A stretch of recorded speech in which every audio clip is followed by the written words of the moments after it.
ISA.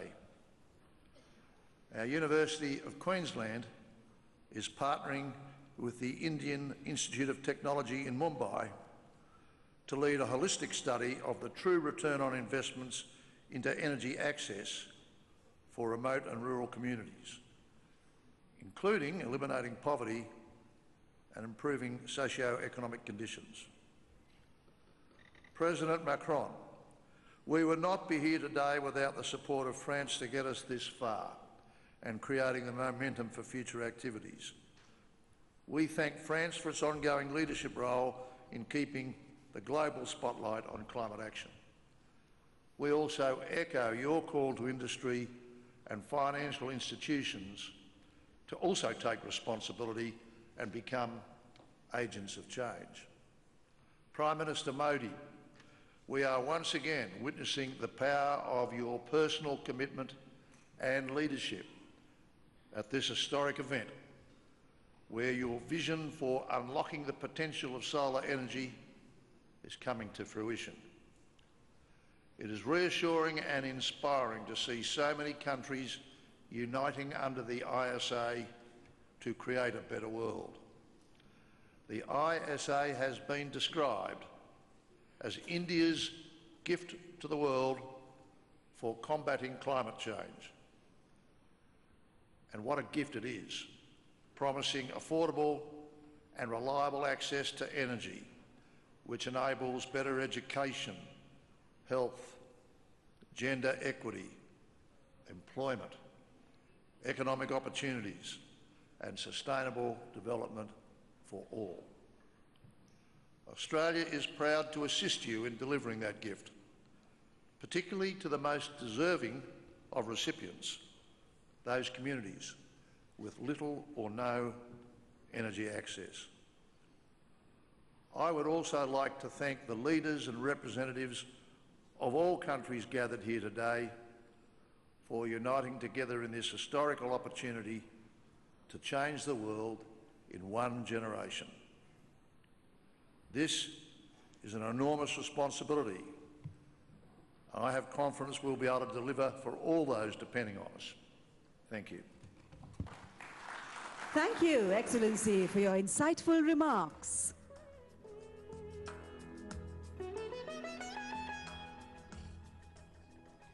May we now request His Excellency, Mr. Maithripala Sirisena, President of the Democratic Socialist Republic of Sri Lanka, to kindly address the plenary.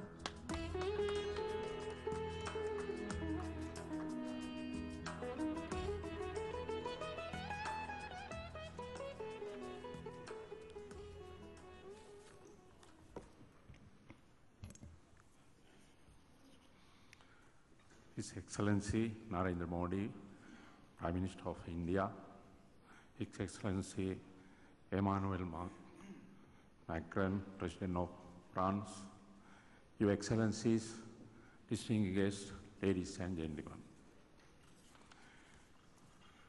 It gives me great pleasure to participate in this summit, the founding conference of the International Solar Alliance.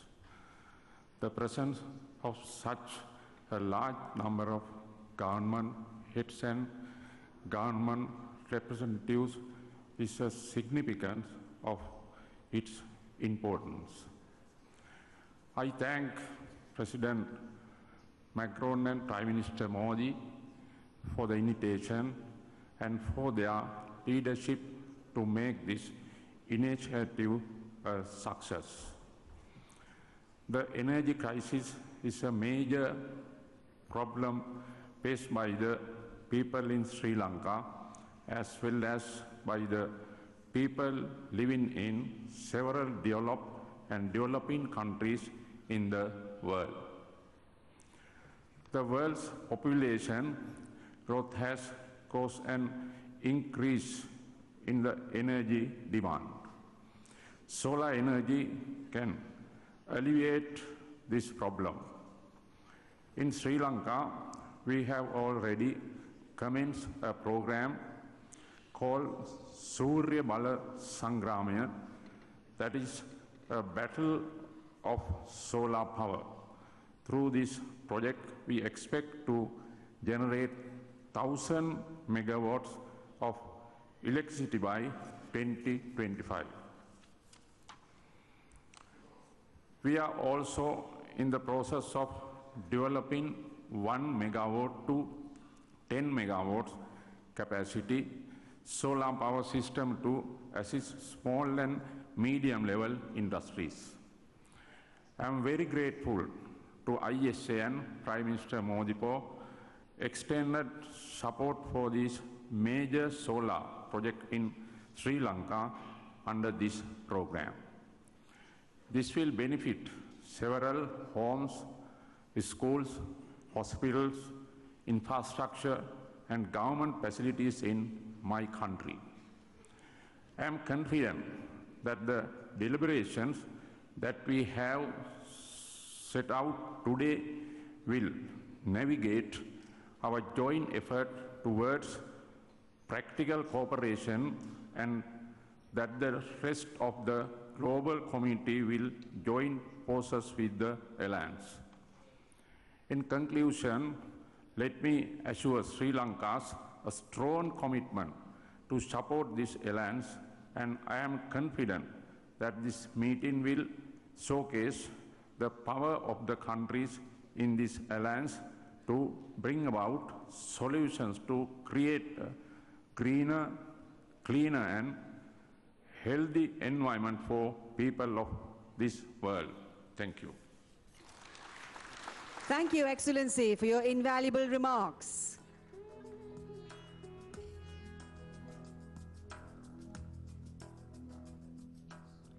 May we now request Mr. K.V. Kamath, President, BRICS New Development Bank, to kindly deliver his address.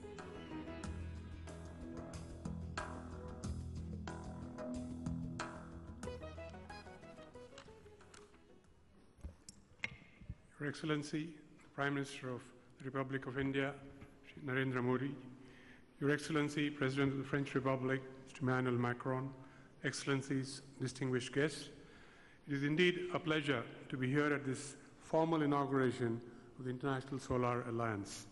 It is a tribute to a vision that took shape 2.5 years ago in Paris. The ISA has now been transformed into an international treaty-based organization of countries in the tropics. On behalf of the New Development Bank, I convey my best wishes to ISA and wish it all success in the future. We have issued a joint declaration with ISA yesterday, expressing our intention to explore avenues to work together.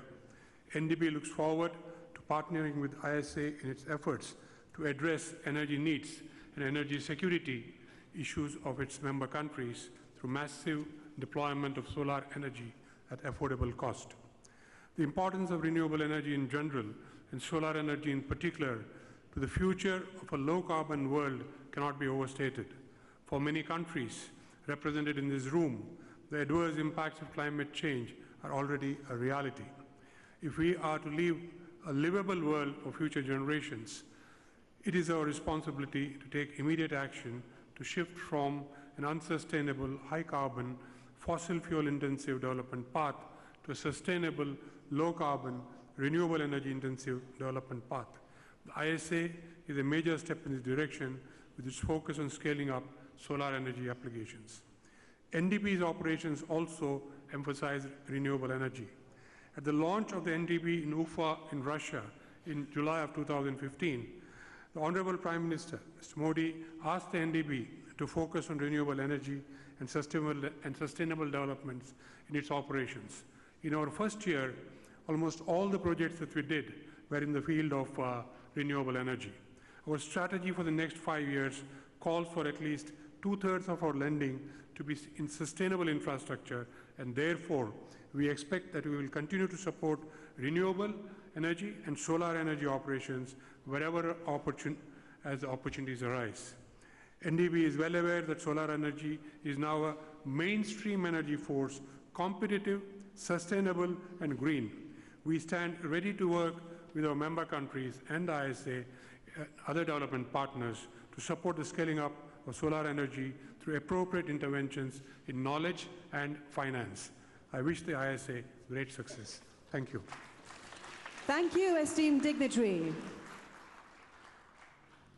May we now request His Excellency Brigadier David Arthur Granger, President of the Cooperative Republic of Guyana, to kindly address the plenary.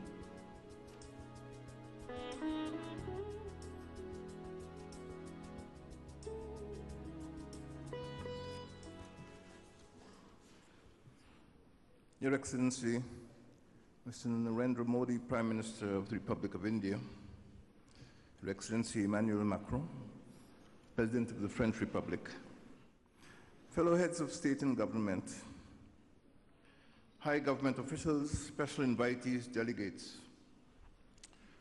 The delegation of the Cooperative Republic of Guyana expresses its appreciation to the government of the Republic of India for the warm welcome and excellent arrangements put in place for its participation in this summit. Guyana applauds the Republic of India and the French Republic for taking this important international initiative and for co-hosting this event. Excellencies, the International Solar Alliance is particularly significant to the societies and economies of the small Sunbelt states. It represents a leap forward towards ensuring that solar power becomes more accessible, more affordable to more people. States are not created equal. Small states are limited, not only in size, but also in human resources, in technology, and in capital. Small states need support in the form of investment, in the form of innovative technology, in the form of infrastructural photovoltaic systems and capacity building, in order to close the technological gap with larger and richer states. The International Solar Alliance, from the start, should support the energy ambitions of the small Sunbelt states by promoting investment financing mechanisms for solar technologies, by information sharing and technology transfer relating to solar energy, and by capacity building in the solar energy sector. Guyana, a small state, signed and ratified the Framework Agreement of the International Solar Alliance on the 30th of January this year. Guyana views the alliance as an essential element in ensuring energy, in ensuring economic, and ensuring environmental security. Guyana aims at becoming a solar state. It is already in transition to becoming a green state. Guyana is part of the Guyana Shield, the lungs of the earth. The shield spans an area of 2.7 million square kilometers and is one of the largest blocks of pristine rainforest on the planet. The shield provides environmental services that are vital to the survival of mankind. Guyana's Green Development Trust, however, is not merely about environmental security and economic security. It is also about energy security. Energy from renewable sources is needed to power agro-processing, manufacturing industries, commercial offices, colleges, and households, all of which are essential to becoming a solar state. Renewable energy technologies will be a source of empowering women, women who are housekeepers, women who manage cottage industries, women who nurture future generations. Guyana, consistent with this ambition, reaffirms its intended nationally determined contributions made on the United Nations Framework Convention on Climate Change to move closer towards 100% renewable power supply by 2025, conditional on appropriate support and adequate resources. Excellencies, Guyana is ideally placed to become a solar state. its strategic location in the Tropic of Cancer, and a mere 6.8 degrees north of the equator, makes it suited for solar energy generation. It enjoys an average of 12 hours daylight all year round, with consistently high levels of solar insolation.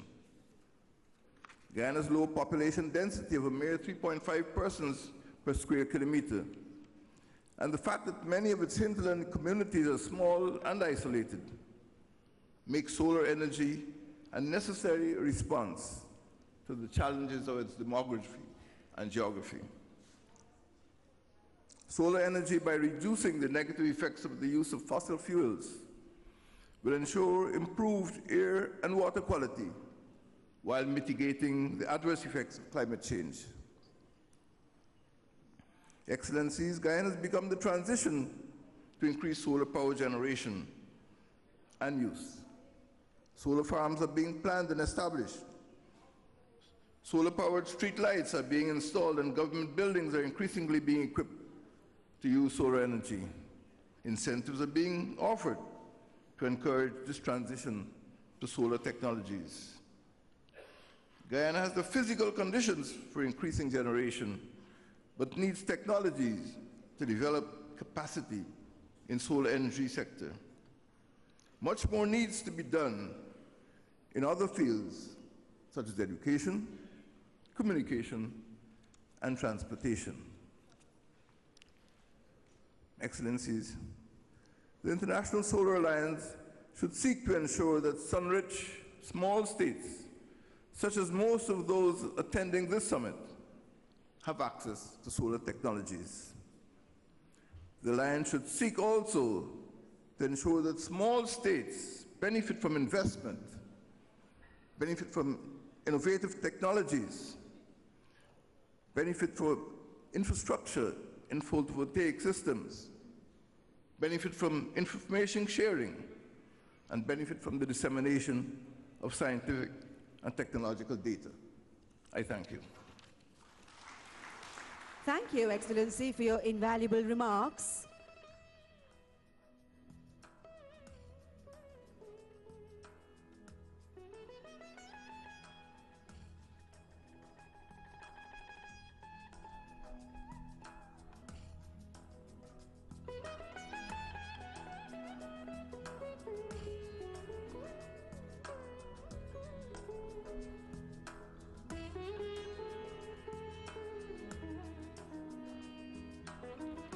Ladies and gentlemen, please remain seated, and please clear the alley to your left.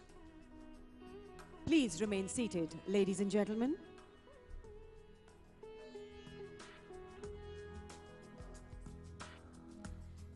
May we now request His Excellency Colonel Azali Assoumani, President of the Union of Comoros, to kindly address the plenary.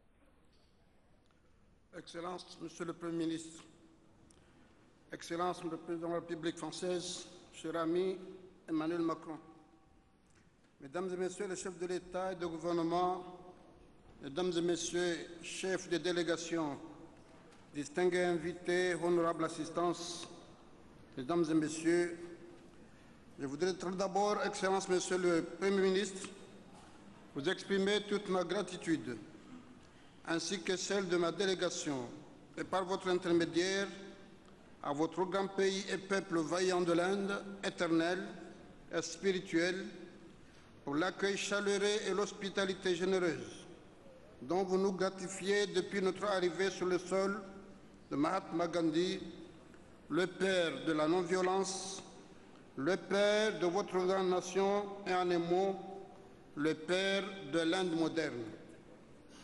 Pour avoir su marier les traditions plusieurs fois millénaires et la modernité, votre grand pays fait partie des symboles de la civilisation humaine. L'Inde est aujourd'hui une puissance, un modèle pour beaucoup de nos pays en développement qui, faut-il le souligner, bénéficient de ces multiples apports sur le chemin ardu du développement. Et à cet égard, il n'est point alors surprenant que notre organisation, l'Alliance solaire internationale, initiée par la France et l'Inde, à qui nous renouvelons aussi nos remerciements, première organisation internationale à élire siège en Inde, tienne à New Delhi son premier sommet fondateur. Ce sommet pionnier va amorcer à la face du monde l'ère de l'énergie solaire pour tous et sortir ainsi nos pays de l'énergie intermittente, polluante et coûteuse qui constitue en même temps une sérieuse menace pour notre planète. Honorable assistance, à l'heure où la lutte contre le changement climatique doit être accélérée et accentuée, ce sommet revêt une importance toute particulière. Au regard des diverses catastrophes naturelles générées par les dérèglements climatiques, l'initiative de ce sommet arrive à point nommé compte tenu des enjeux de notre planète. Car si ce premier sommet de notre organisation consacre d'une part l'alliance heureuse de nos patrices de l'Inde et de la France qui ont conjointement lancé l'Alliance solaire internationale lors de la COP 21 tenue à Paris, ce sommet restera d'autre part dans les annales de l'histoire. Une histoire qui retiendra que ce sommet fondateur aura consacré l'une des coalitions les plus prometteuses en matière de lutte contre le changement climatique de notre époque. Et c'est pourquoi la mutualisation de tous nos efforts et de toutes nos forces pour vaincre les dangers prévisibles du dérèglement climatique qui ne sont pas une fatalité nous oblige. En effet, les multiples menaces liées au changement climatique résultent d'un certain laxisme collectif devant la nécessaire protection et préservation d'un environnement propre et sain. Cette mutualisation nous appelle tous à changer nos habitudes pour la préservation de notre planète, pour les générations futures. Oui, nous pouvons si nous le voulons. Oui, la bataille est à notre portée. Oui, faisons vite, car demain, il risque d'être trop tard. Mesdames et Messieurs, depuis le lancement de l'initiative de l'Alliance solaire internationale, les travaux menés en amont dans le cadre de la préparation de ce grand rendez-vous ont identifié des programmes majeurs que sont le déploiement des applications solaires décentralisées, le développement des mini-réseaux solaires visant l'autonomie énergétique, l'encouragement de la notabilité de la mobilité électrique solaire, les installations solaires de toiture, la mise en place enfin d'une ingénierie financière visant le financement à grande échelle de ces projets.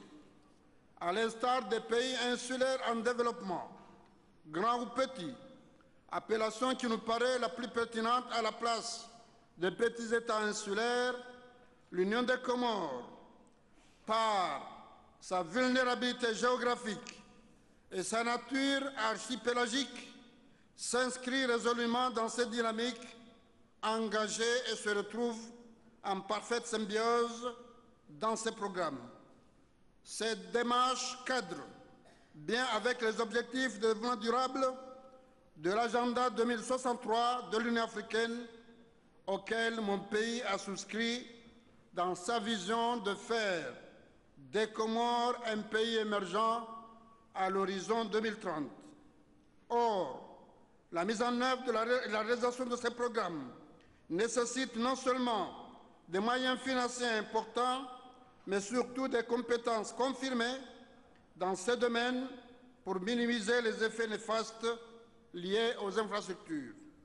La qualité de ces infrastructures doit être garantie au risque de chercher à s'abriter de la pluie est tombé dans un ruisseau, comme le dit l'adage d'un de nos aînés.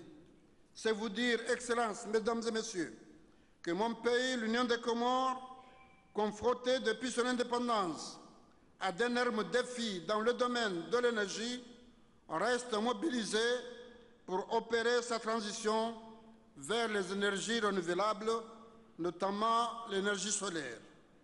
Pays insulaire à fort ensoleillement, l'Union des Comores reste un pays avec d'énormes potentialités en matière d'énergie renouvelable, le solaire bien sûr, le volcan encore en activité, étant une autre source d'énergie propre, entre autres sources d'énergie comme l'hydraulique ou l'éolien.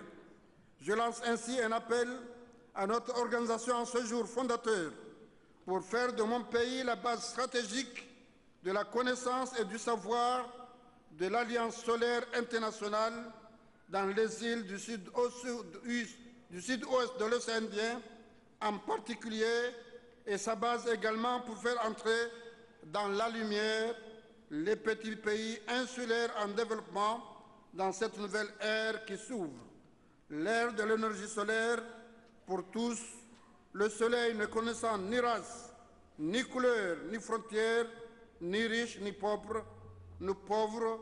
Excellences, Mesdames et Messieurs, je vous remercie. Thank you, Excellency, for your insightful remarks.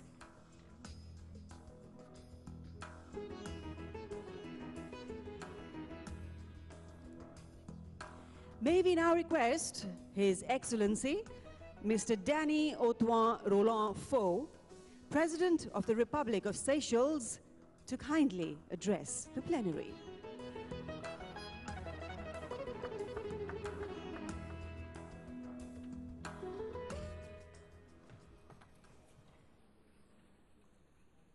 His Excellency Prime Minister Narendra Modi, His Excellency President Emmanuel Macron, Excellencies, Heads of State and Government, distinguished guests, ladies and gentlemen.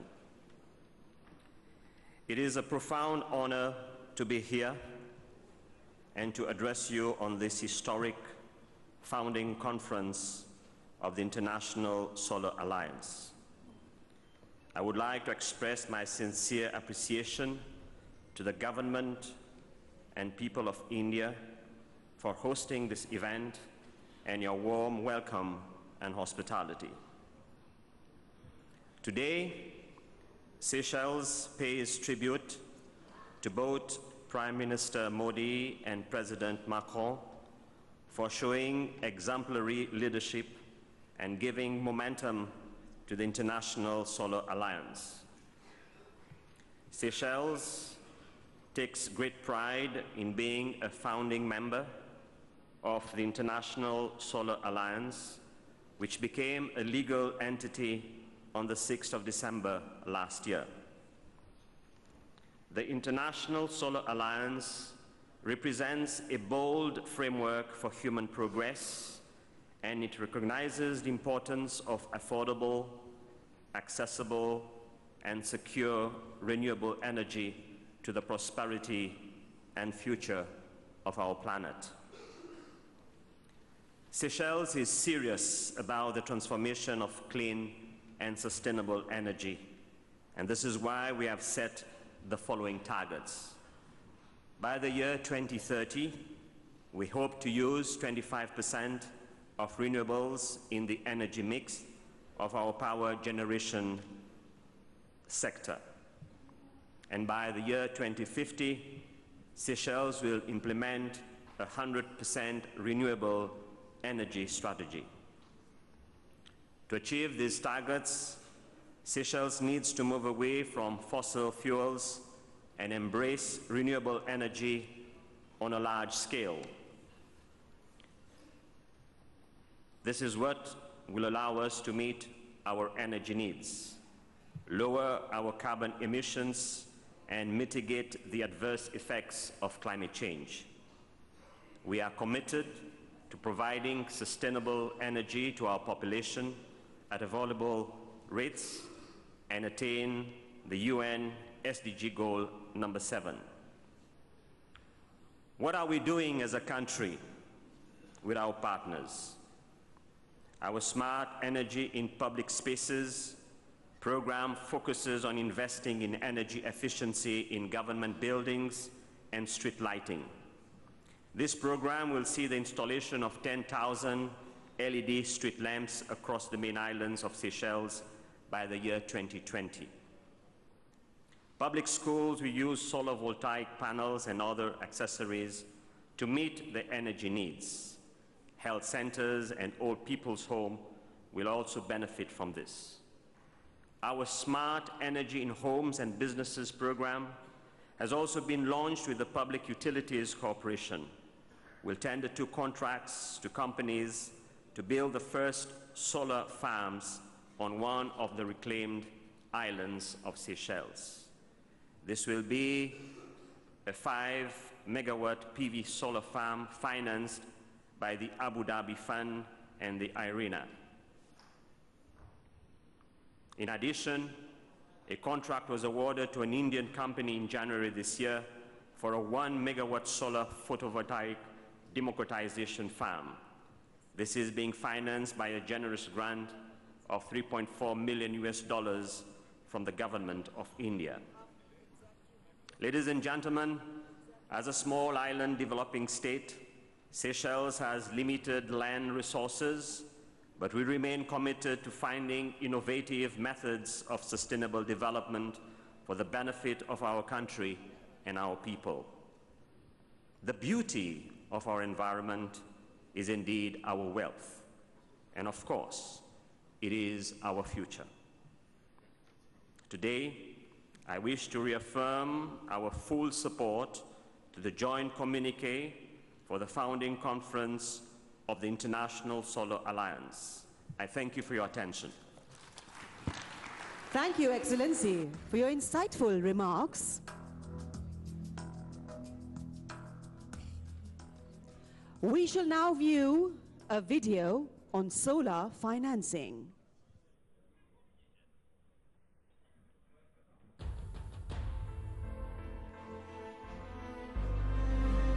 The State Bank of India is very pleased to be part of the International Solar Alliance. All of us know that climate change today is one of the biggest agenda. SBI has raised a line of credit of USD 620 billion from the World Bank for financing of the rooftop solar. Already 50% of the amount has been committed by the State Bank of India, and we are committed to carrying forward the agenda of the Government of India and the international community to promote the renewable energy in India in a big way. Money does not flow where the sun shines the most because of real or perceived investment risks. I would encourage the members of the International Solar Alliance to support a common risk mitigation mechanism, pool risks across projects across these countries so that we can lower the cost of finance and make sure investment flows to countries that deserve it the most.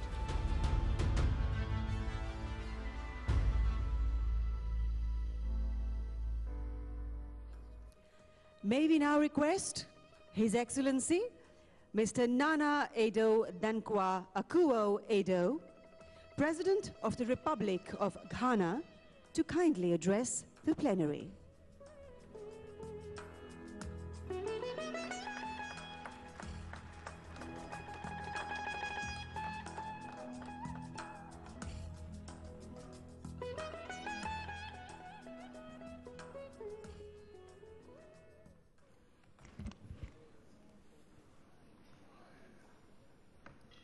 Co-chairs of this conference, Your Excellencies, friends, ladies and gentlemen, it is an honor to be amongst you and a privilege for me to address the founding conference of the International Solar Alliance in the capital of this ancient, beautiful country of India.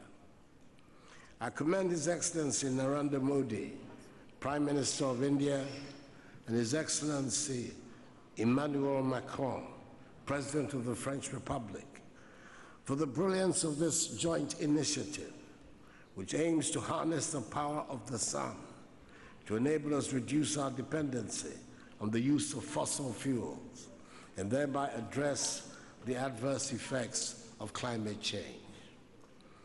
Ghana is located around the equatorial sun belt, with many parts of the country enjoying high levels of solar irradiation all year round. She's endowed with abundant solar resource, which can be exploited to increase significantly the contribution of renewable energy in the country's power generation mix.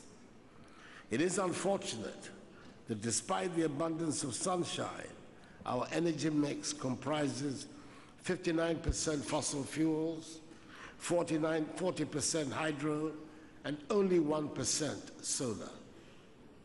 As co-chair of the group of eminent advocates of the United Nations Sustainable Development Goals, I am fully aware that SDG number 13 urges us, quote, to take urgent action to combat climate change and its impacts, unquote.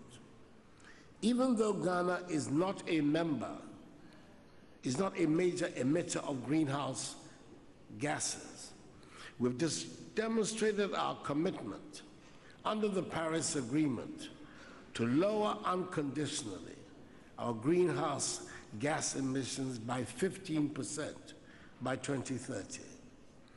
The measure of our attachment to the Paris Agreement lies in the fact that the former president of Ghana, His Excellency John Agyekum Kufuor, was one of its co-sponsors. On the basis of my country's specific needs, government is keen on developing utility-scale solar energy projects, as well as accelerating the development of mini-grid solutions in off-grid and island communities for lighting, irrigation, and other economic activities. To this end, and in keeping with our commitments under the Paris Agreement, we've outlined the following solar energy programs for implementation by 2030. 1. Attachment of utility-scale electricity from about 22.5 megawatts to 250 megawatts. 2. Scaling up the installation of 200,000 solar systems for households, commercial and governmental facilities in urban and selected non-electrified rural communities. 3. Establishment of 55 mini-grid electrification systems with an average capacity of 100 kilowatts. These systems will be based on solar PV technology, which will be hybridized with other generation options to serve islands and off-grid communities. And fourthly, deployment of 2 million solar lanterns to replace kerosene lanterns currently being used by our rural non-electrified households. A major strategy to achieving these targets is to build the relevant domestic capacity in the manufacture and assembling of solar energy systems and accessories within Ghana. This will also help create job opportunities for our vibrant and hardworking youth. Ghana is a haven of peace and security. My government is keen on building the most business-friendly environment for investment, especially for investment in the renewable energy sector.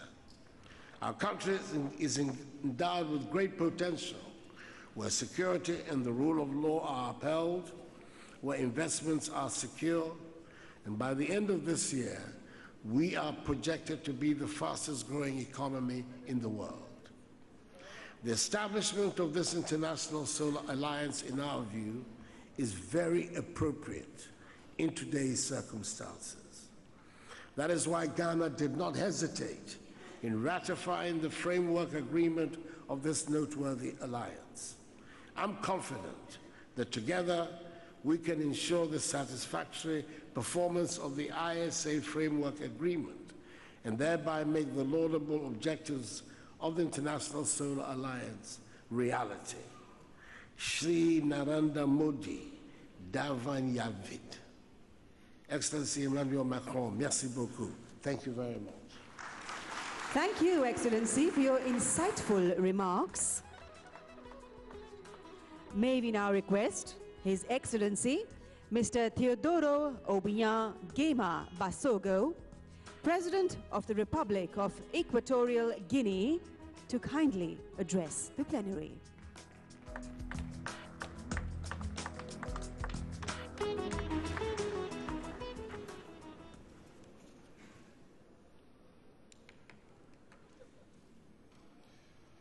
Su Excelencia Narendra Modi, Primer Ministro de la República de India, Su Excelencia Emmanuel Macron, Presidente de la República Francesa, Sus Excelencias Jefes de Estado y de Gobierno, estimados participantes e invitados especiales, señoras y señores, la delegación de Guinea Ecuatorial asiste en las deliberaciones y reflexiones de este importante foro internacional y expresa su profundo agradecimiento a sus excelencias Narendra Modi, primer ministro de la India, y Emmanuel Macron, presidente de la República Francesa, por la amable invitación que nos han dirigido y por la muy loable iniciativa de organizar y celebrar esta conferencia de la Alianza Solar Internacional en esta ciudad de Nueva Delhi, como consecuencia de los acuerdos adoptados en la conferencia sobre el cambio climático en París. Han transcurrido prácticamente 3 años desde la celebración de la conferencia sobre el cambio climático que tuvo lugar en París en el año 2015.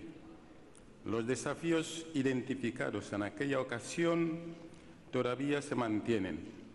Por ello, la necesidad de que el establecimiento de la Alianza Solar Internacional actúe de manera concertada y decisiva, razón por la cual felicitamos la organización de esta conferencia.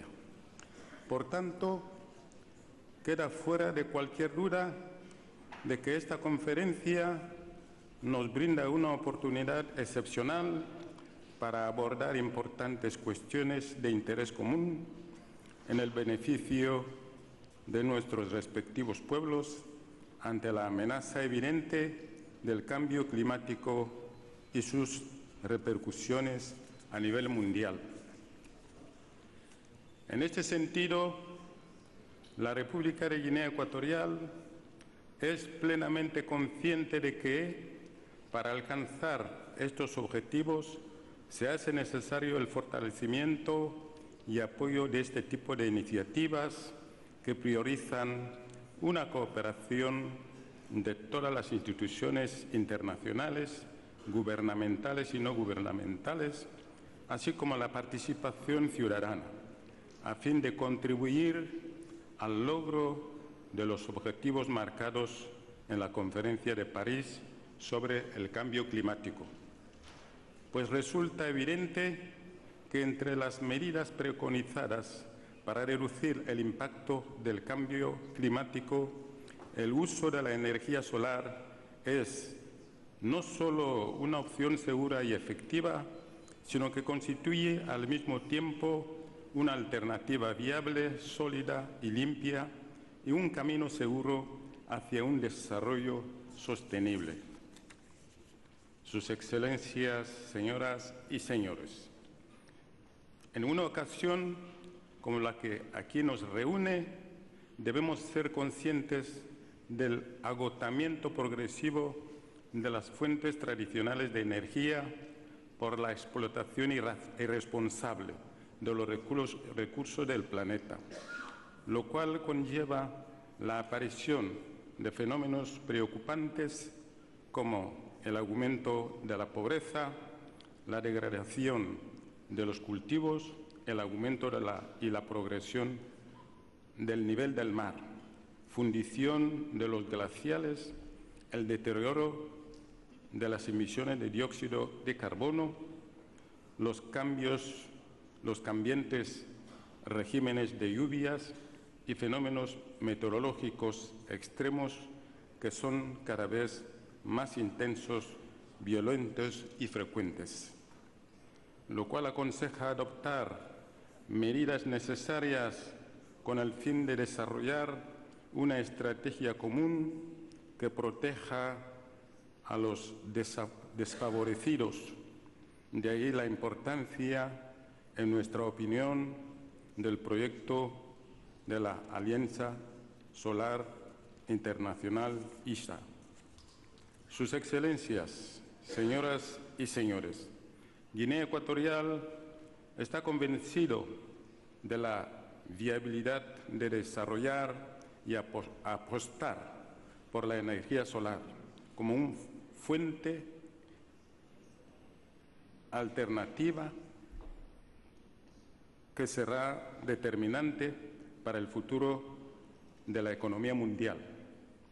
Por ello, mi Gobierno, en el marco de la colaboración con los socios extranjeros, ha desarrollado importantes proyectos de energía solar como fuente de energía renovable en la isla de Annobón, para producir de esta forma suficiente energía capaz de abastecer y atender las necesidades de la población de la isla y las actividades de los sectores turísticos, industriales y comerciales con carácter permanente. Para concluir, formulo el deseo de que, entre todos, asumamos un compromiso colectivo que nos permita conseguir que la energía llegue a todos los hogares del planeta y que el sol nos proporcione esta fuente infalible de energía que todos necesitamos. Pues no hay desarrollo sostenible en ausencia de una fuente de energía segura, siendo muy difícil alcanzar los objetivos de desarrollo de las agendas 2030 de las Naciones Unidas y 2063 de la Unión Africana, respectivamente. Deseo pleno éxito de las deliberaciones de esta conferencia. Muchas gracias. Thank you, Excellency, for your invaluable remarks. May we now request His Excellency, Mr. Ismail Omar Guelleh, President of Republic of Djibouti, to kindly address the plenary.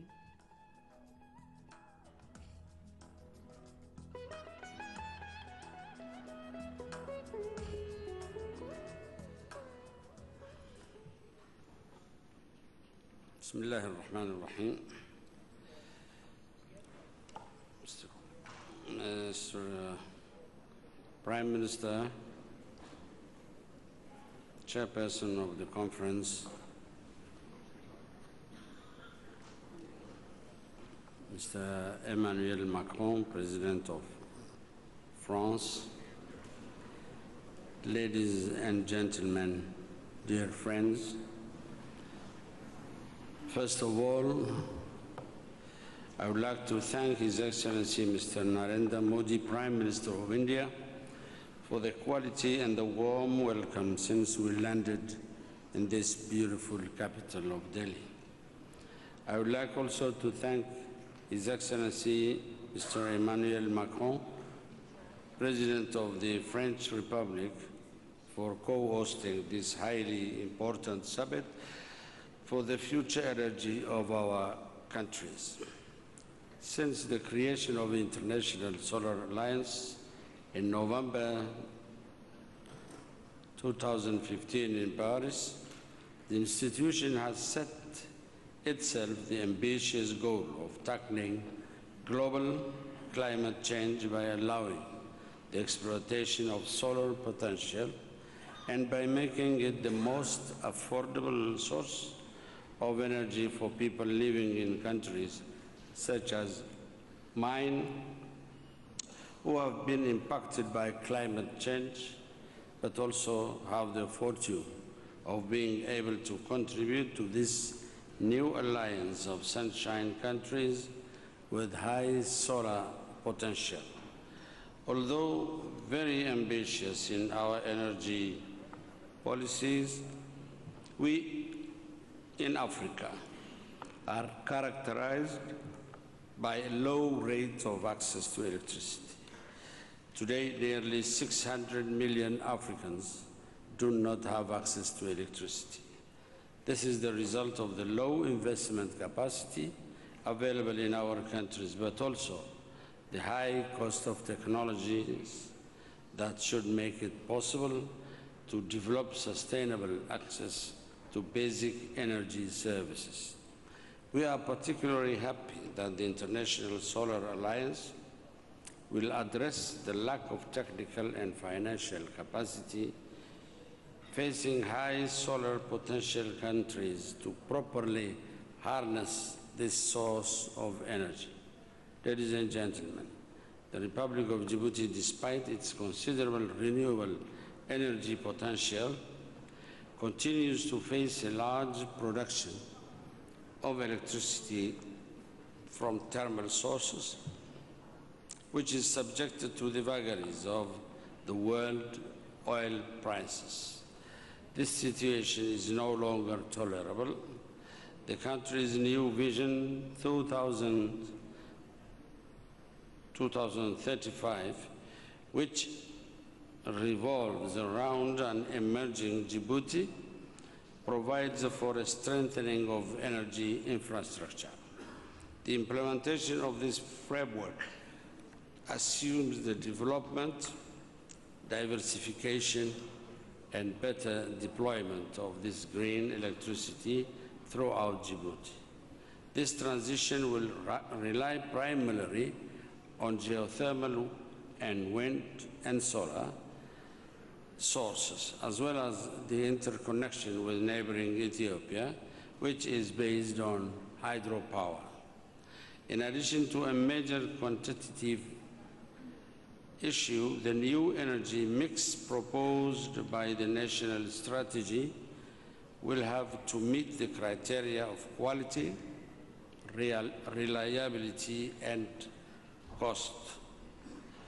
Djibouti's potential in renewable energies is well known, with a proven huge geothermal potential, a significant wind potential with wind speeds between 10 to 14 meters per second, but above all, a solar potential which constitutes the main wealth in renewable energy, with a direct net irradiation of nearly 2,430 kilowatt per hour per square meter per year, compatible with the production from photovoltaic or thermal sources.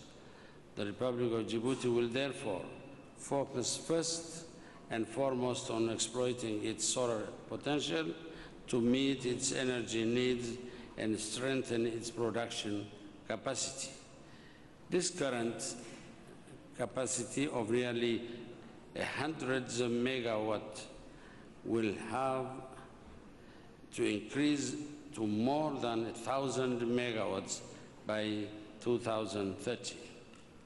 To achieve these objectives, which are crucial for the economic development of the country, we have made the choice to bet through the Independent Power Producers Act on foreign direct investment and launch the country towards a new organization of the energy market with the liberalization of power production. That market will not only have to be liberalized, but also competitive, with renewable energies being the essential piece to establish an efficient, equitable, and sustainable model of energy development. We can already see the first projects, including a photovoltaic solar power plant with a capacity of 30 megawatts with a German partners. Moreover, a project of agro-energy, fruit of our partnership with our French partners, which concept combines agriculture and energy, will hopefully give impetus to income-generating activities. Finally, at the same time, the Republic of Djibouti is betting on the production of photovoltaic electricity to combat energy poverty in rural areas for applications as varied as water purification, water pumping in the agricultural sectors, or in other key sectors such as health and education. All this with our International Solar Alliance partners. Ladies and gentlemen, renewable energies in our countries are not a choice, but an obligation, a responsibility towards our planet and our children. It is our duty to all of us. And thanks to your commitment to this International Solar Alliance for a better life and healthier life. Thank you for your attention. Thank you, Excellency, for your insightful remarks. May we now request Mr. Werner Hoye, President, European Investment Bank, to kindly deliver his address.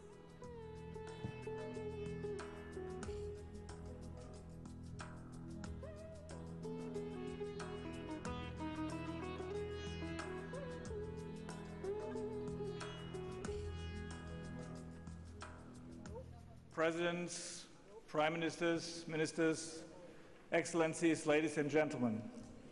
Let me first of all thank our hosts for giving me the opportunity to address you here this morning and reaffirm the EIB's, the EU Bank's, commitment to the International Solar Alliance. I'm very excited to see this excellent initiative from Prime Minister Modi and President Macron get off to a good start. I'm here to reiterate the EU Bank's commitment to this important initiative, and I firmly believe that we have an important role to play. The EU Bank is, among other multilateral partnership banks, the largest provider of climate finance worldwide and the largest financier of renewable energy projects. President Macron has asked us to be concrete. Ahead of the Paris Climate Agreement, the EIB committed to providing $100 billion of climate financing in the 5 years to 2020, and I'm pleased that we are on track to deliver. Indeed, following the Paris Agreement, the EU Bank is honoring its commitment to ensure that 35% of our entire lending outside Europe supports climate-related investment. This is alongside an increased focus on impact, resilience, and mainstreaming climate change across all our operations.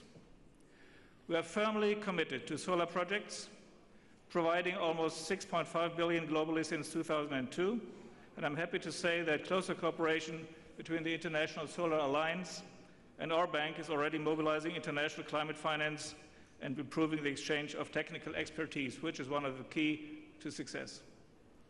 Ladies and gentlemen, India, our host, is a very, very important partner for the EU Bank.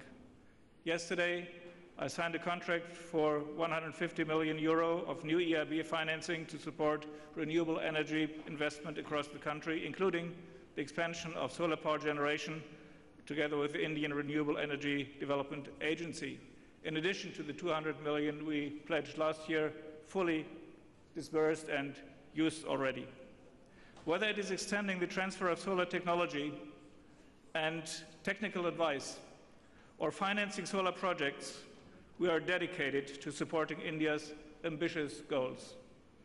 We have committed 640 million euros to solar projects in the country, and this will provide nearly 4 million households with around 4,000 gigawatt hours of clean and affordable energy, reducing nearly 4 million tons of harmful CO2. Ladies and gentlemen, I'm confident that the International Solar Alliance will enable us to extend affordable energy to some of the poorest communities in countries which at the same time are rich in solar resources. This makes sense for these communities, and it makes sense for the planet, enable us to deliver on our climate and development goals internationally. Thank you very much. Thank you, esteemed dignitary.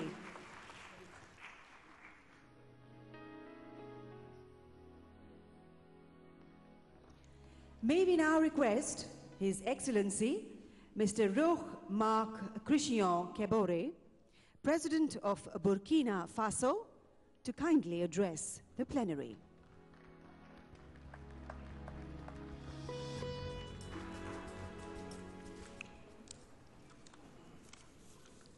Monsieur le Premier ministre de l'Inde, Monsieur le Président de la République française, chers collègues, Mesdames et Messieurs, avant tout propos, il me prête d'adresser au Premier ministre et au peuple indien mes vifs remerciements pour l'accueil chaleureux et les nombreuses facilités dont ma délégation et moi-même sommes l'objet depuis notre arrivée dans cette belle cité de Delhi. Je me réjouis de la tenue de ce sommet qui inaugure notre alliance et fonde l'espoir qu'il consacrera une fois pour toutes la place de choix qu'il faut accorder à l'énergie solaire dans les paradigmes du développement au XXIe siècle. Je voudrais donc féliciter la France et l'Inde pour leur engagement autour de cette idée originale de penser la coopération en matière de changement climatique à travers la promotion d'une énergie alternative, saine et durable, tirant bénéfice du soleil. La parfaite adéquation de cette initiative en réponse aux besoins de bon nombre de nos pays justifie que 2 ans seulement après son lancement, lors de la 21e conférence des partis à Paris en décembre 2015, l'Alliance solaire internationale soit entrée en vigueur. Monsieur le Président, la plateforme de coopération entre les pays en voie de développement à fort potentiel solaire et les pays développés disposant de technologies solaires avancées qu'offre l'Alliance se présente comme une opportunité qui conforte le Burkina Faso dans son ambition de faire de la ressource solaire une solution pour le développement durable. Au regard de l'énorme potentiel de son gisement solaire, mon pays a fait l'option d'une transition vers les énergies vertes et renouvelables en s'appuyant sur la ressource solaire pour opérer des transformations socio-économiques durables. Pour le Burkina Faso, une telle option s'impose dans le contexte national caractérisé par une inadéquation entre l'offre et la demande énergétique et un contexte marqué par des préoccupations environnementales et climatiques qui suscitent en chacun de nous des questionnements sur l'avenir de notre planète. En plus de sa volonté de transition vers des énergies propres, le Burkina Faso entend saisir le cadre de coopération qu'offre l'Alliance solaire internationale pour déployer au profit de ses populations davantage de solutions solaires afin de dynamiser l'agriculture et accroître l'accès à l'eau et développer le secteur de la transformation.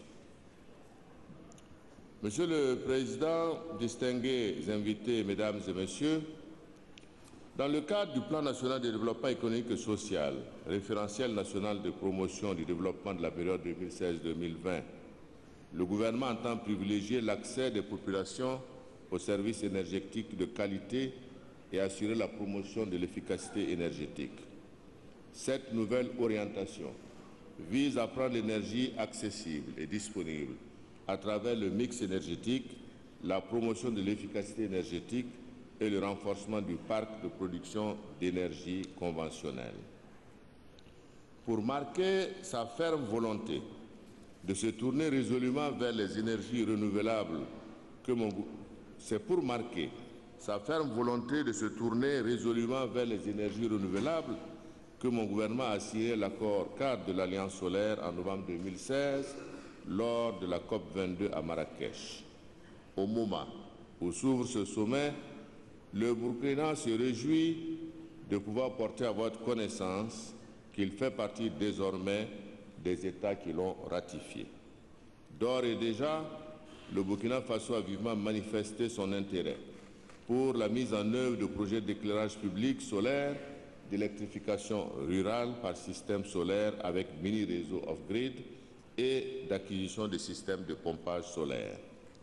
Monsieur le Président, distingués invités, Mesdames et Messieurs, pour clore mon propos, je voudrais saluer la vision de l'Alliance solaire internationale qui ambitionne de réduire les coûts des technologies solaires et de développer l'innovation et la recherche de financement à ces investissements. Le Burkina Faso reste convaincu que si nous mettions en commun nos intelligences et nos ressources dans le cadre de cette alliance, nous ferons de l'énergie solaire un vecteur important de la transformation de nos économies en vue d'un développement durable, tout en participant à la lutte contre le changement climatique. Plein succès à nos travaux. Je vous remercie. Thank you, Excellency, for your insightful remarks. May we now request His Excellency, Mr. Enele Sosene Sopoaga, Prime Minister of Tuvalu, to kindly address the plenary.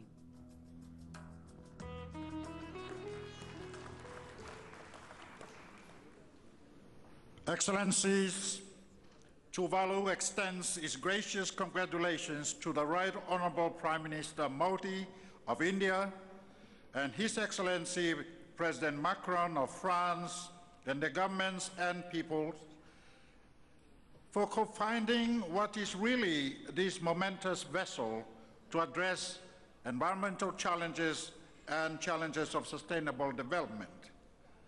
ISA is reminding us what we, our old folks in the Pacific, used to tell us, to always look skyward, where the real source of energy comes from. I want to put on record Tuvalu's gratitude to the leadership of President Macron and Prime Minister Modi for keeping the efforts not to jump ships on the issue of climate change. As a small, vulnerable island state, Tuvalu is proud to be a founding member of ISA, and we are grateful for this opportunity here in Delhi to share some thoughts on the work of ISA. Tuvalu strongly believes ISA is but only a means towards our sustainable development, a means towards accessing affordable and sustainable source of energy, renewable energy, to address the issue of poverty, but more importantly also to address global challenges like climate change and sea level rise. In our view, ISA must commit and develop a climate change strategy towards keeping global temperature increase to the levels aspired by the Paris Agreement, that is 1.5 degrees Celsius temperature, as an urgent imperative. It is in fact a matter of life and death for many small island developing states such as Tuvalu. We, the global community, have a shared responsibility to act. Also, in the view of Tuvalu, climate change is not a threat only to SIDS. It is certainly not a call by Tuvalu only, but the whole of humanity will face catastrophic consequences if nothing is done urgently to stop climate change. We must act decisively and with urgency.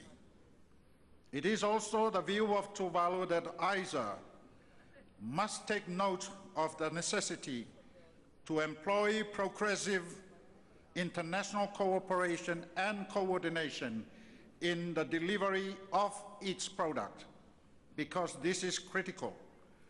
And in this regard, Tuvalu wants to record the great leadership of India and France in our recently concluded COP23 to push for the inclusion of pre-22 negotiations on the adequacy of global financing and greenhouse gas emission reductions in the COP23 decision.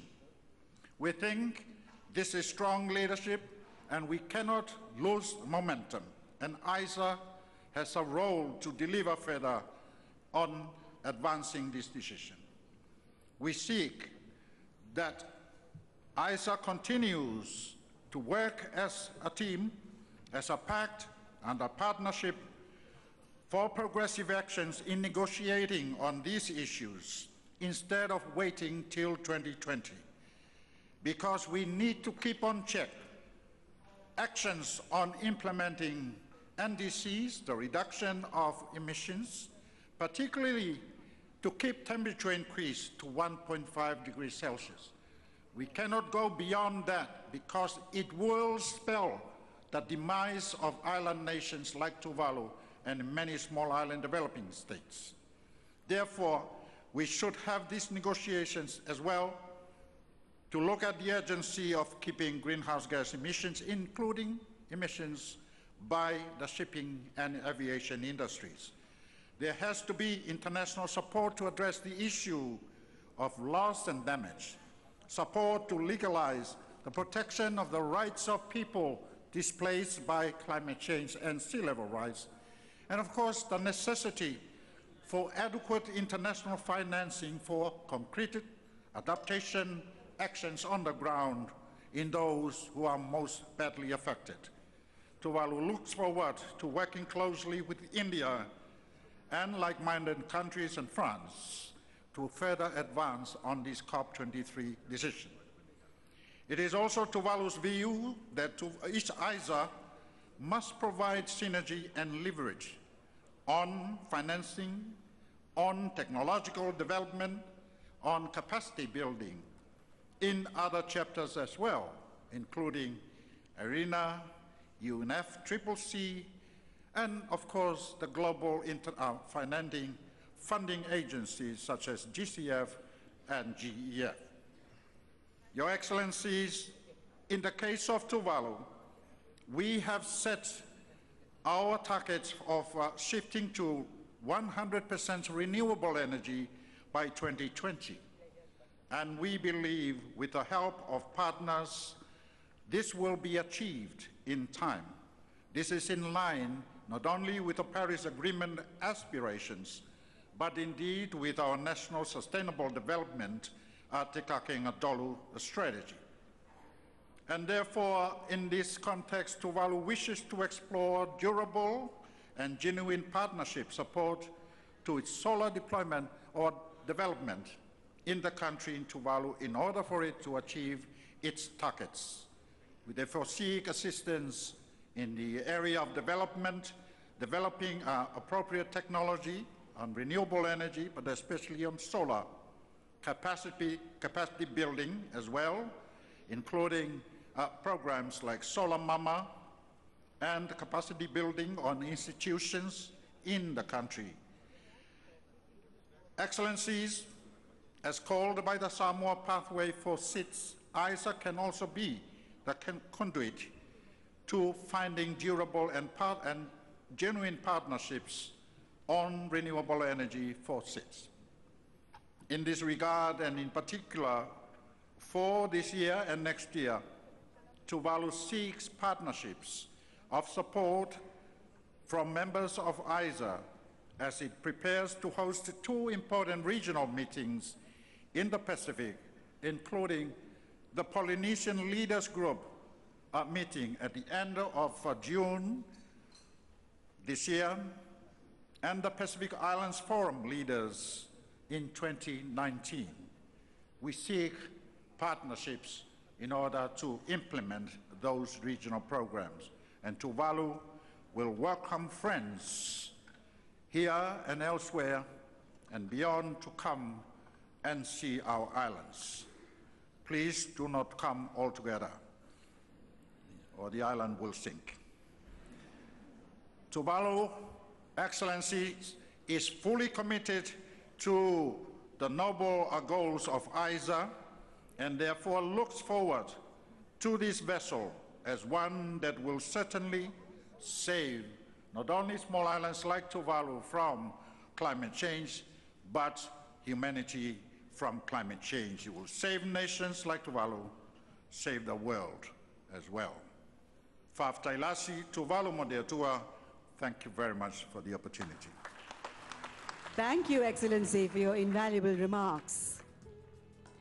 May we now request His Excellency, Rear Admiral, retired Josiah Worenge Bainimarama, Prime Minister of Republic of Fiji and President of COP23, to kindly address the plenary. Thank you, Your Excellencies. Your Excellencies, ladies and gentlemen, Bulavanaka, and a very good afternoon to you all.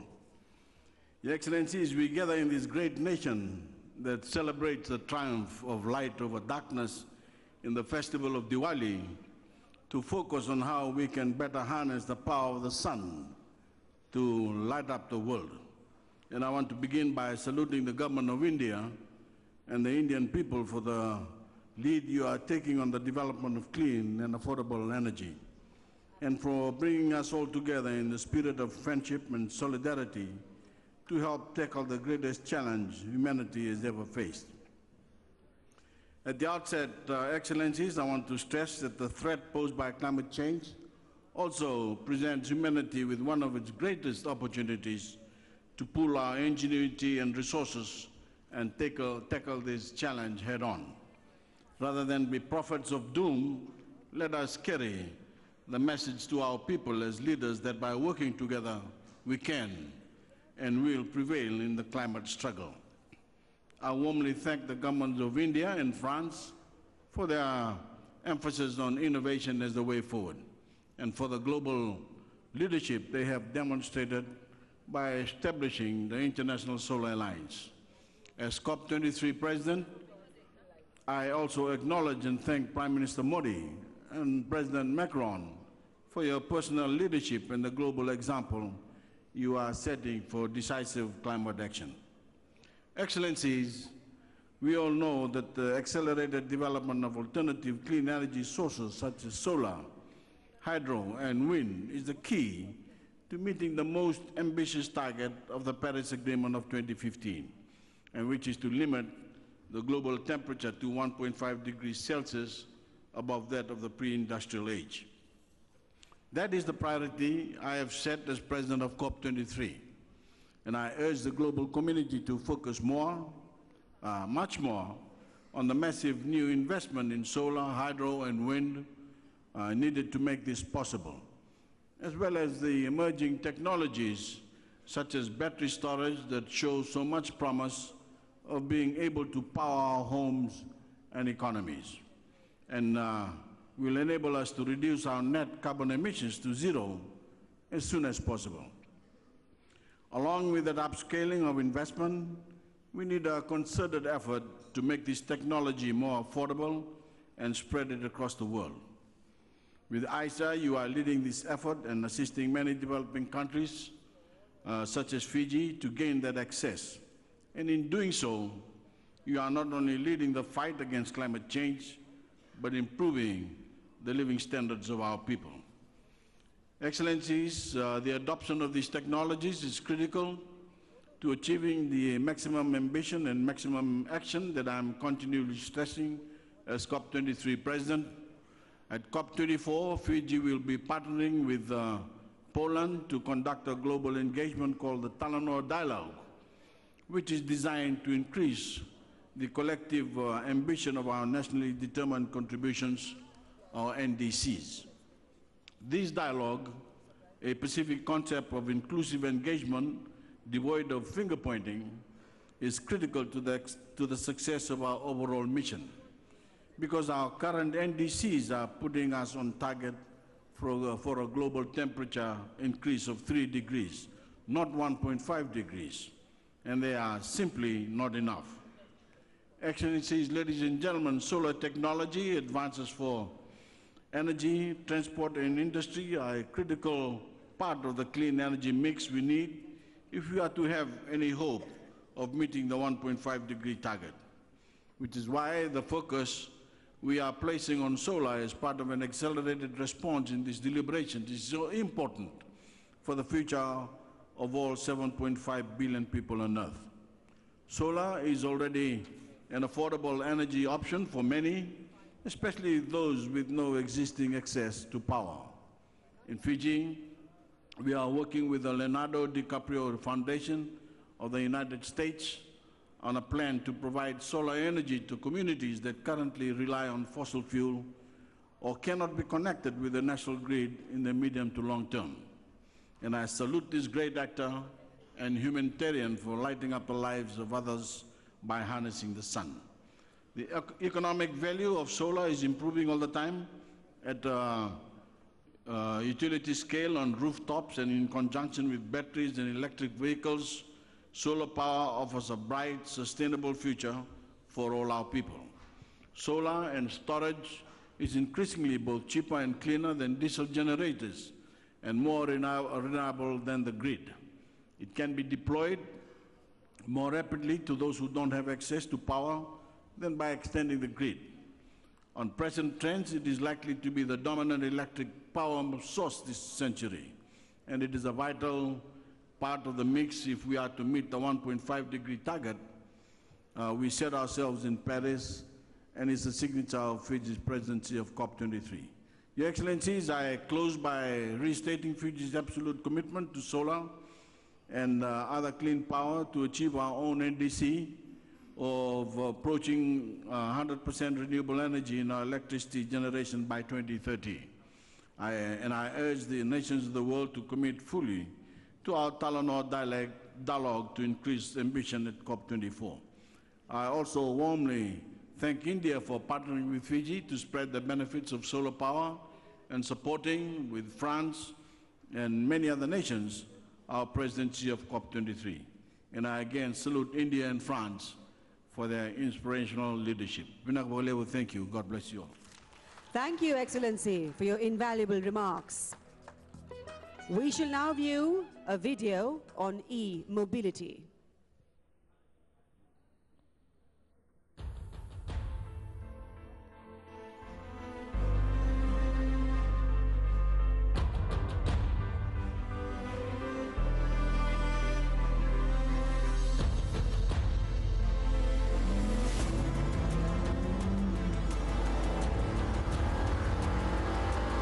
India is at the frontier of the renewable energy solution, and we want to congratulate the Prime Minister and the Indian government on pioneering the International Solar Alliance.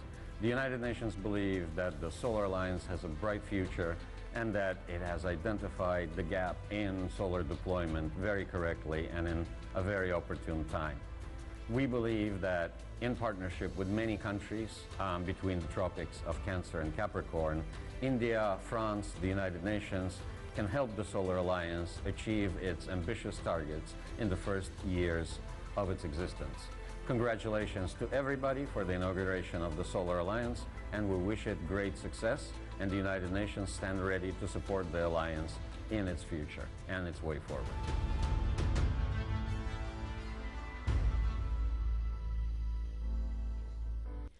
May we now request His Excellency, Mr. Charlotte Salvai, Prime Minister of the Republic of Vanuatu, to kindly address the plenary.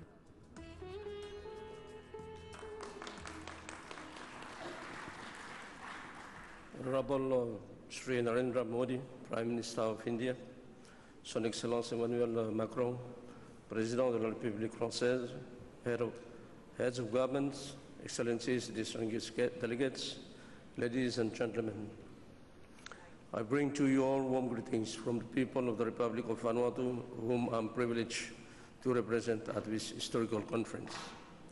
Allow me at the outset to express our deepest gratitude to you, Honorable Prime Minister of India, and the gracious people of India, in particular the city of New Delhi, for the warm hospitality accorded to my delegations since our arrival.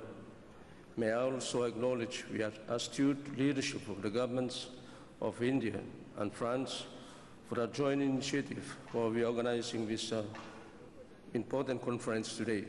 Vanuatu, as a solar-rich country, embraces the vision of ISA to provide a dedicated platform for cooperation amongst solar-rich countries.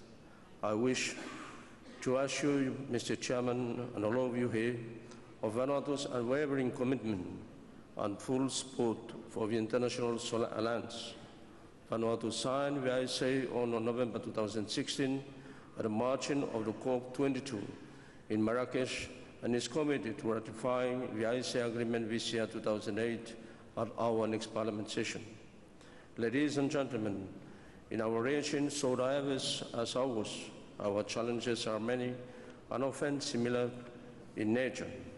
Vanuatu's electrification rate stands at just over 33% with renewable energy generations, less than 20% on an average. Solar energy constitutes of approximately 0.2% of the total grid electricity generation. Although the cost of solar technology globally has fallen dramatically, access to finance, appropriate technology, and capacity issues contributed to the challenges of deploying solar energy in my country. Despite these challenges, Vanuatu has an ambitious goal of achieving 100% electrification from 100% renewable energy by 2030. Our National Sustainable Development Plan provides an overarching policy framework, and the National Energy Roadmap 2030 clearly articulates the strategies to achieve this ambition. This is further supported by our nationally determined contribution, which forms part of the global aggregate effort to achieving the critical 1.5% Celsius temperature target set down by the Paris Agreement. Though our contribution to global emissions are negligible, we are committed to leading the way to a renewable future. I am pleased to inform this forum that our people are no longer using kerosene for lighting, but depends on solar energy to serve their lighting needs. Ladies and gentlemen, we see the ISA as a global platform for research, development, technology transfer, capacity building, resource mobilization, and promoting solar technology deployment to ISA member countries. We stand ready to work together with the International Solar Alliance to implement real projects on the ground and provide electricity service to our citizens via solar energy applications. We firmly believe that the ISA will act as a conduit for further development of solar technology and boost investment in solar energy beyond the $1,000 billion target by 2030. This is specifically important for nations like mine, which face the unique and unprecedented challenge of lifting our people out of poverty without relying on fossil fuels amidst worsening climate conditions. We are insistent that simplified access to finance be available for solar energy development and deployment to realize our aspirations in meeting our renewable energy targets nationally, regionally, and globally. Je vous remercie. Thank you, Thomas. Thank you, Excellency, for your invaluable remarks. May we now request His Excellency, Mr. Albert Bahimi Badake, Prime Minister of the Republic of Chad, to kindly address the plenary.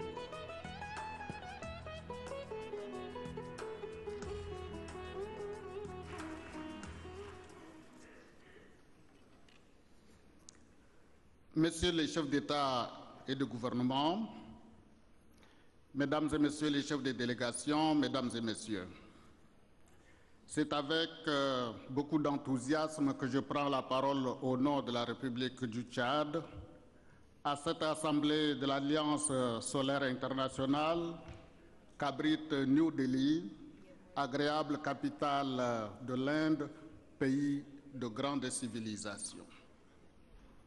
Mes premiers mots en cet instant vont naturellement à l'endroit de leurs excellences Narendra Modi et Emmanuel Macron, qui ont pris l'heureuse initiative conjointe d'inviter M. Idriss Déby Itno, président de la République du Tchad, à prendre part à cette cérémonie de l'Alliance où j'ai l'insigne honneur de vous dire merci en son nom. Merci à Monsieur le Premier ministre de l'Inde et à son gouvernement pour toutes les attentions dont nous sommes l'objet, moi-même et la délégation qui m'accompagne depuis notre arrivée dans cette belle capitale verte.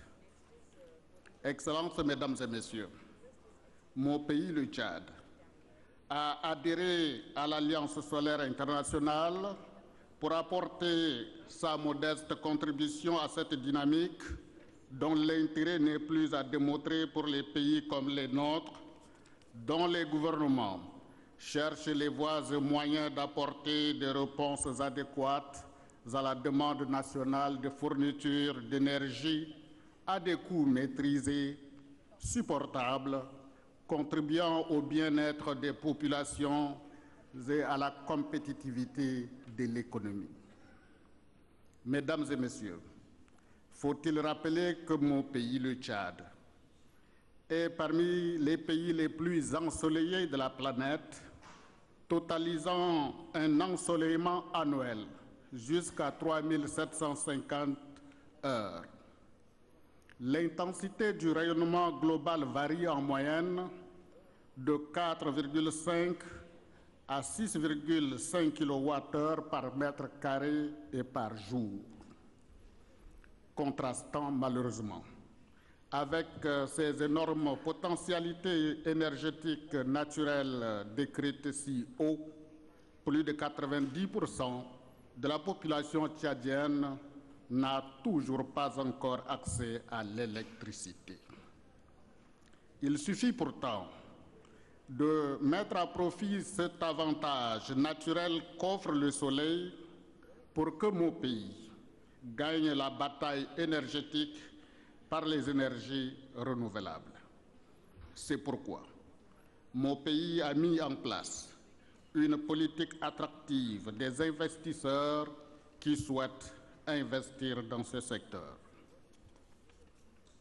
Fort de notre degré très élevé d'ensoleillement, dans un monde confronté à des défis environnementaux de plus en plus accrus et avec un taux d'accès à l'énergie moderne largement inférieur à 10%, nous misons sur la promotion de l'énergie solaire dans la dynamique internationale de facilitation de son déploiement comme gage de cohérence et d'efficacité. Nous ambitionnons, avec notre immense potentiel solaire, d'être un modèle de transition énergétique aux côtés des pays sous-électrifiés d'Afrique et du monde. Mon pays appelle donc tous les investisseurs internationaux à venir au Tchad, tirer profit du solaire, j'allais dire du soleil. Le soleil qui brûle, qui chauffe plus qu'il n'éclaire mon pays. Avec la force de l'Alliance, cette tendance pourra rapidement être inversée au bénéfice des populations.